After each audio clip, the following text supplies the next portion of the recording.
नमस्कार दोस्तों। SMTC institute of technology से पवन सर। दोस्तों आप सब कैसे हैं? उम्मीद करते हैं आप सब बहुत अच्छे होंगे। दोस्तों आज का जो वीडियो है, ये वीडियो हम डेड सेक्शन से रिलेटेड लेकर के आए हैं। और डेड सेक्शन का कम से कम 10-15 वीडियो हम लेकर के आएंगे, डेड सेक्शन का सीरीज, जिससे आपको डेड सेक्शन को रिपेयर करने में आसानी होगा। क्योंकि दोस्तों डेड सेक्शन को रिपेयर एक तरीके से नहीं किया जाता है। डेड फोनों को जरूरी नहीं कि एक जो स्टेप बताएं या फिर एक जो तरीका बताएं उसी से सारे फॉल्ट सॉल्यूशन हो जाए। डेड सेक्शन कई सेक्शन से हो सकते हैं, कहीं से भी हो सकते हैं, और उसको हम लोग समझने का प्रयास करेंगे स्टेप बाय स्टेप।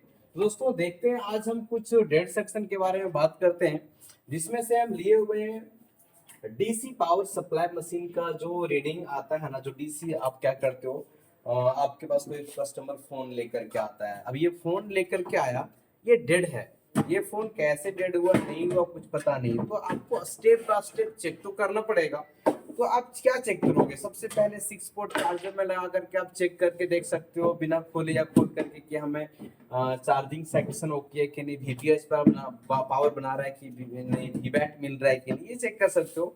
उसके बाद नहीं चालू होता है तो आपका अगला स्टेप डीसी मशीन में ही तो कनेक्ट करके आप चेक करोगे, ऑन करोगे। और डीसी मशीन का जो एम्पियर होता है, वो एम्पियर को समझना ही लोगों को मुश्किल होता है कि क्या एम्पियर बताने से क्या समझेंगे। तो दोस्तों हम वो एम्पियर आपको शेयर करने जा रहे हैं जिस से हम लोग फोन रिपेयर करते हैं। उस एम्पियर के अनुसार अकॉर्डिंग हम लोग काम करते हैं और फोन को ठीक करते हैं। तो वही स्टेप बाय स्टेप जो हमारा एक्सपीरियंस है, वो स्टेप बाय स्टेप आपके पास शेयर करने का प्रयास करेंगे। दोस्तों आप वीडियो को यदि कंटिन्यू देखेंगे तो आपको बहुत सारा इसमें डेड फोन रिपेयर करने का सोल्यूशन मिल सकता है। हो सकता है बहुत सारे फोन आप रिपेयर भी कर सकते हैं। तो ये जो वीडियो है, इसमें पूरा थ्योरी मटेरियल्स कैसे कैसे स्टेप बाय स्टेप हम लोग देखते हैं, वो चीजों को चेक करते हैं। जैसे कि मान लेते हैं कि हमारे पास एक डेड फोन है। तो डेड फोन है तो आप क्या करोगे? डीसी मशीन को कनेक्ट करोगे फोन से। जैसे कि हमारे पास ये डीसी मशीन है, डीसी मशीन से लोग कनेक्ट करते हैं दोस्तों। तो कनेक्ट करते हो, आप कनेक्ट करते हो केबल से। तो यहाँ पे तो बूट केबल लगा नहीं, ये बूट केबल है। और ये बूट कनेक्टर जो होते हैं, बैटरी कनेक्टर जो होते हैं, वो बैटरी से मैच करके हमें मोबाइल फोन में बैटरी कनेक्टर में कनेक्ट करना होगा। तो ये हमारा बैटरी कनेक्टर है। बैटरी कनेक्टर में मान लेते हैं यहाँ पे जो हमारा है, ये प्लस पिन है और ये माइनस पिन है। एक ठो आईडी है और एक ठो थर्मल। आपको पता होना चाहिए बैटरी कनेक्टर में पॉजिटिव होते हैं, आईडी होते हैं, थर्मल होते हैं और माइनस का पिन होते हैं, है ना। तो अब देखते हैं दोस्तों, यहाँ पे जब हम लोग बूट केबल को यहाँ पे कनेक्ट करेंगे, तो ये वी बैट लाइन होते हुए इसका सप्लाई जाएगा सीधा और सीधा चार्जिंग आईसी में। वी बैट लाइन होते हुए इसका सप्लाई जाएगा चार्जिंग आईसी में, और इस लाइन का नाम होगा वी बैट। और यहाँ पे जो हमारा आईसी ये है हमारा दोस्तों डीसी टू डीसी आईसी। मतलब बैटरी कनेक्टर से सबसे पहले सप्लाई हमारा कहाँ पे जाएगा? चार्जिंग आईसी में। तो कितना सप्लाई जाएगा? तो सप्लाई जो जाएगा वो 4.2 वोल्टेज के आसपास, थोड़ा कम या ज्यादा 4.2 वोल्टेज सप्लाई जाएगा। यहाँ पे सप्लाई जाने के बाद आपको पता होना चाहिए चार्जिंग आईसी के पास वीपीएस पावर बनता है, वीपीएस पावर लाइन होता है। और ये वीपीएस पावर लाइन बिना फोन चालू किए सभी जगह सप्लाई कर जाता है। मतलब जहां जहां पे वीपीएस पावर का रिक्वायरमेंट होता है, जैसे कि आप जानते हैं पावर बटन, वहां पे भी वीपीएस पावर का जरूरत होता है। तो पावर बटन के पास सप्लाई होता है, या पावर आईसी के पास भी वीपीएस पावर का जरूरत होता है। लेकिन यहाँ पे जो वोल्टेज जाता है, वो चार्जिंग आईसी के पास एक कॉइल लगा होता है, और ये ऐसे करके ऐसे ये हो गया आपका वीपीएस पावर। ये जो लाइन हो गया दोस्तों, ये हो गया वीपीएस पावर। और इसमें जो वोल्टेज का सप्लाई होता है, ये वोल्टेज का सप्लाई होता है 3.7 वोल्टेज टू 4.2 वोल्टेज के आसपास। और ये वोल्टेज सप्लाई करके हमारा पावर आईसी में चला जाता है।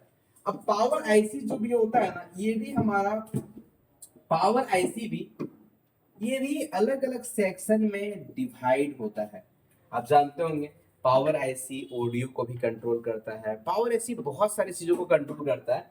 तो इसके अंदर में भी अपना अलग अलग सेक्शन होता है। दोस्तों उसके बाद ये पावर ऐसी में जब वोल्टेज जाता है, फोन हमारा चालू कब होगा? बैटरी जैसे केबल यहाँ लगाएंगे वैसे फोन तो चालू होगा नहीं। हमको फोन को चालू करने के लिए पावर बटन को प्रेस करना पड़ेगा। तो अब यहाँ पे हम बना देते हैं एक पावर की। दोस्तों ये वाले है पावर की, पावर, यहाँ पे हम बना दिए पावर की। और ये पावर की आप देखेंगे तो बहुत सारे फोनों में पावर ऐसे से कनेक्टेड होते हैं, बहुत सारे फोनों में चार्जिंग ऐसे से भी कनेक्टेड होते हैं, कहीं से भी इसको पावर मिल सकता है। बहुत सारे फोनों में पावर ऐसी, चार्जिंग ऐसी, दोनों से कनेक्टेड होते हैं। आप यदि इसका ट्रैक देखेंगे, यदि आप इसका ट्रैक को समझेंगे, डायग्नोसिस करेंगे तो आपको समझ में आएगा। जब हम पावर बटन को प्रेस करेंगे दोस्तों, जब हम पावर बटन को प्रेस करते हैं, जब तक हम मोबाइल फोन का पावर बटन को नहीं दबाएंगे तब तक फोन तो चालू होगा नहीं। पावर बटन को जैसे प्रेस करेंगे वैसे पावर ऐसी एक्टिव होगा रन होने के लिए। जैसे पावर ऐसी हमारा एक्टिव होगा वैसे पावर ऐसी पावर सेक्शन से, ये पावर ऐसी में भी अपना पावर सेक्शन होगा पावर को सप्लाई करने के लिए। और यहाँ पर बहुत सारे क्वाइल्स, आप जानते होंगे कि पावर ऐसी के पास क्वाइल लगे होते हैं, बहुत सारे क्वाइल लगे होते हैं, बक क्वाइल लगे होते हैं। तो इन क्वाइल के थ्रू से वोल्टेज को सप्लाई करता है सीपीयू में। सीपीयू में जैसे वोल्टेज को सप्लाई करता है वैसे सीपीयू सिग्नल देता है पावर आईसी को, वैसे वोल्ट सीपीयू सिग्नल देता है पावर आईसी को। पावर आईसी को ये सिग्नल देता है कि पावर आईसी तो सीपीयू को तो वोल्टेज दे दिया, ये हमारा सीपीयू है, ये हमारा सीपीयू जैसे इसको वोल्टेज देता है फिर रिटर्न सिग्नल देता है कि अब आप ईएमएमसी आईसी को पावर सप्लाई करो। तो यहाँ पर भी कॉइल के थ्रू से ईएमएमसी आईसी में वोल्टेज सप्लाई होता है। ये रहा, फिर से ईएमएमसी आईसी सिग्नल देता है, फिर से ईएमएमसी आईसी सिग्नल देता है फोन को पूरा रन करने के लिए, ऑन करने के लिए। जैसे सिग्नल मिलता है डिस्प्ले ऑन करने के लिए वैसे हमारा सीपीयू से कनेक्टिविटी हो जाता है डिस्प्ले में, और पावर ऐसी से भी पावर के लिए कनेक्टिविटी हो जाता है ग्राफिक्स सेक्शन में जहाँ पे डिस्प्ले कनेक्टर होता है। तब जाकर जैसे हमारा ईएमएमसी आईसी रन होता है, ये हो गया दोस्तों ईएमएमसी आईसी। जैसे हमारा ईएमएमसी आईसी रन होगा, चालू होगा, हमारा सीपीयू और ईएमएमसी आईसी का कनेक्टिविटी बन जाएगा। और जैसे सीपीयू और ईएमएमसी आईसी का कनेक्टिविटी बनेगा ना वैसे ग्राफिक्स सेक्शन रन हो जाएगा, हमारा डिस्प्ले में डिस्प्ले शो होना स्टार्ट हो जाएगा। इस प्रोसेस से हमारा क्या होता है, पूरा फोन ऑन होने का ये प्रक्रिया है। ये हम एक स्टेप बताएं, इस तरह से कई स्टेप है, अनेकों स्टेप है और तरीका बहुत सारे हैं। इसमें से एक भी ये भी तरीका है। अब देखिए यहाँ पे आपको डीसी पावर सप्लाई का एम्पियर कैसे कैसे क्या होगा। जब पूरे फोन चालू होता है ना तो डीसी मशीन का एम्पियर क्या होता है आप देखते हैं। जैसे डीसी मशीन में फोन को कनेक्ट करते हैं वैसे एम्पियर 1 2 3 4 20 30 40 50 100 150 200 250 लेना शुरू कर देता है। ऐसा होता है क्यों? आप देखते हैं बहुत सारे फोन है ये होता है, जैसे एम्पियर लेता है, जैसे एम्पियर आपका लिया, कितना एम्पियर लिया तो मान लेते हैं 6 8 10, ऐसे जैसे एम्पियर लिया वैसे क्या होता है, पावर बटन प्रेस किया और पावर ऐसी रन हो गया। 8 तक का एम्पियर जैसे लेगा पावर ऐसे रन हो गया।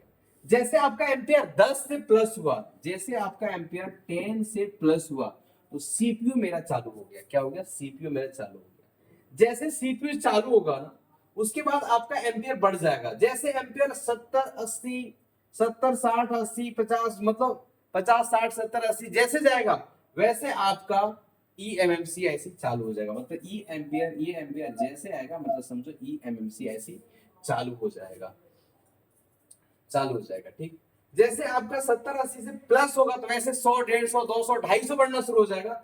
जैसे 100 150 200 250 बढ़ेगा वैसे आपका डिस्प्ले में ग्राफिक्स आ जाता है। मतलब ये इसका एम्पियर जो है, जो एम्पियर यहाँ पे बताता है ना वो एम्पियर से ही हमें डिफाइन करना होता है कि हमारा अभी फोन कौन सा सेक्शन कौन सा आईसी रन हो रहा है, मतलब चालू हो रहा है। मेन डीसी एम्पियर के बारे में जानना चाहिए।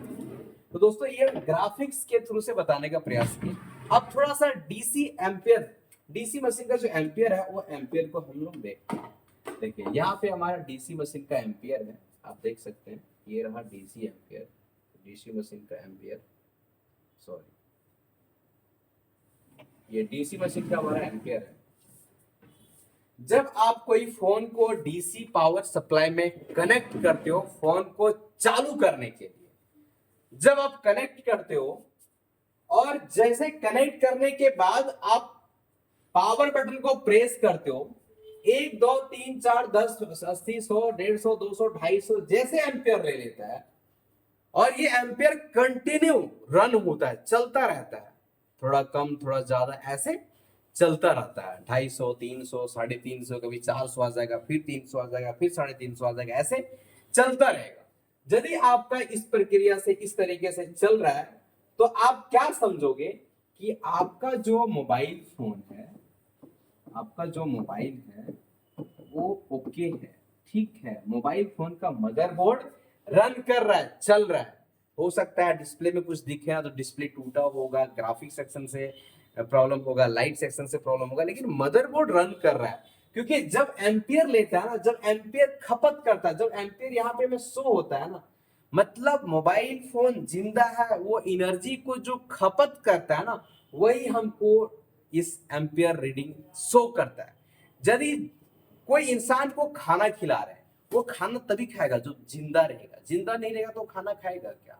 उसी प्रकार से जो एनर्जी ये खपत करता है मेरे फोन, वही एनर्जी यहाँ पे डिस्प्ले में शो होता है।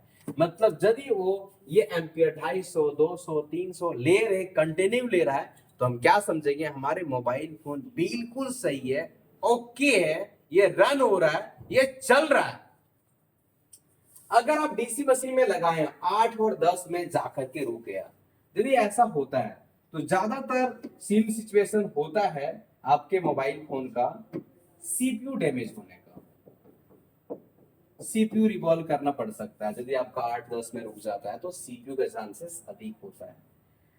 अगर आपका मोबाइल फोन में 2 3 10 40 50 समथिंग इसी के आसपास में यदि एम्पियर रुक जाता है, तो पावर ऐसी रन नहीं हो पा रहा है, पावर ऐसी वोल्टेज को आगे सप्लाई नहीं कर पा रहा है, या पावर ऐसी का पावर सेक्शन से कुछ दिक्कत है, तो हमें पावर ऐसी को रिवॉल्व करना चाहिए। पावर ऐसी के अगल बगल जो क्वाइल्स होते हैं, वहां भी रेंज वोल्टेज का सप्लाई होता है, 1.2 voltage, 1.8 voltage, 2.8 voltage, something something, वो सारे वोल्टेज को, वो सारे कंपोनेंट को या पावर ऐसी पे हमें काम करना चाहिए। मतलब इतने सारे लेकर के रुकता है तो हमको जो है वो पावर आईसी पे काम करना पड़ सकता है। ये आपको ध्यान रखना है दोस्तों।